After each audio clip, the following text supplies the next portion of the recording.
All right, we've seen how a project manager might create sprints and assign user stories out to team members.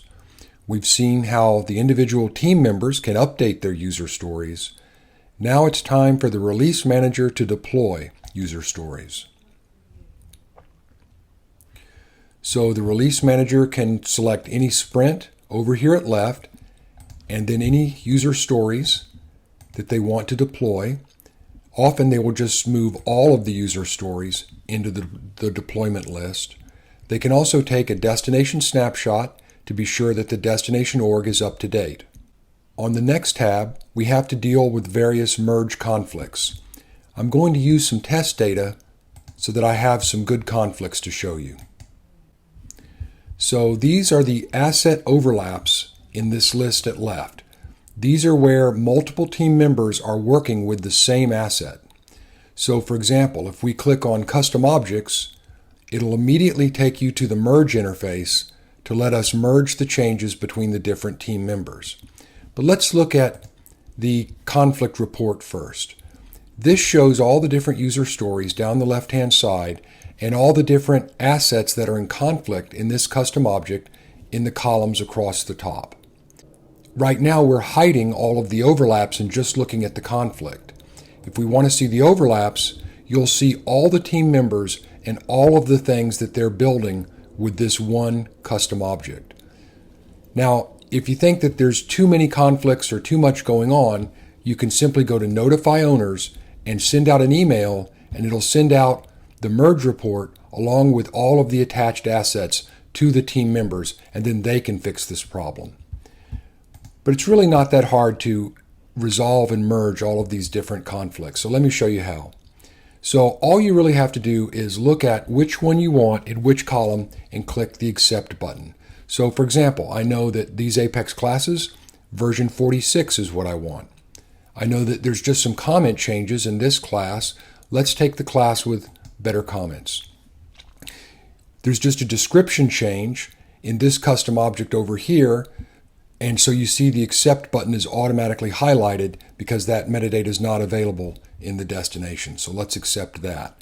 Now here we go with conflict number 2 on this field GGG, and you can see all the different user stories here and select whichever one you think is the correct one to merge. And so we can see, for example, this one has a length of 200, this has a length of 150. Let's take this one. And then lastly, this field used to be a text field, now it's a pick list. That's the one I want to accept. Now with my dashboards, this is a pretty easy merge. I can see that this dashboard right here has an extra component. And of course, anytime I want, I can go back to the conflict report and actually see everything that's happening with this dashboard. So the folder metadata is the same in all the user stories. Some user stories have this dashboard, some user stories have that dashboard, but 2 user stories have a conflicting dashboard here called Recent Addition.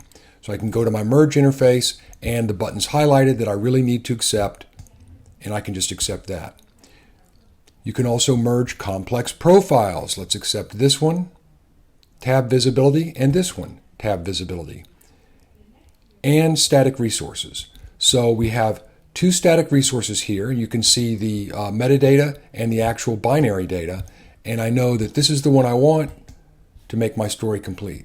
So once all of your different conflicts have been resolved, you're ready to go on to the Compare Assets tab. Now what this will do will show you how your user story compares to that destination org. And so you see we have some Apex classes. There's the comment in it. We have some custom objects. There's the custom object that we're having heavy development. And you can see that the length, the type of this field is different. This is a new field that's introduced that's not on the destination. And here we are with our pick list that is different than the destination text field.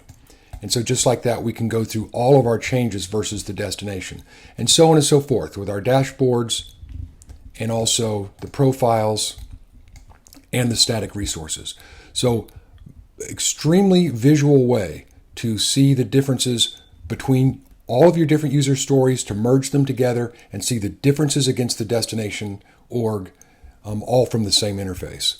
And so now we're ready to deploy the story. So first, we have to work through our before deployment tasks. So we have 2 tasks here. We can mark them as complete, and it'll tell us what to do. We might have to go to the Setup tab. We might have to launch a browser, run a command line, whatever it is. But we mark the task complete, and now we're done with all of our before deployment tasks. Now we go to deploy the actual assets in the create and the delete job list. And so we can do a rollback all changes and deploy those assets to the destination org. And that was successful. And then lastly, we go to the after deployment tasks, if we have any, that are various things we need to do to clean up and finish the deployment. When you're all done with the deployment, you can go back to select more user stories or finish the interface. Every time we make a deployment, that information is available in the Manage Sprints dialog. So let me just show you.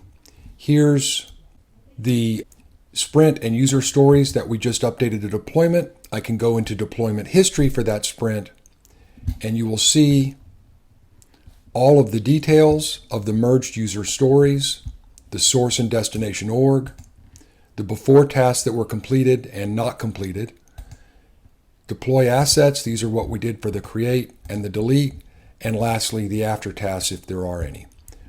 All right, that's a quick look at how to deploy user stories.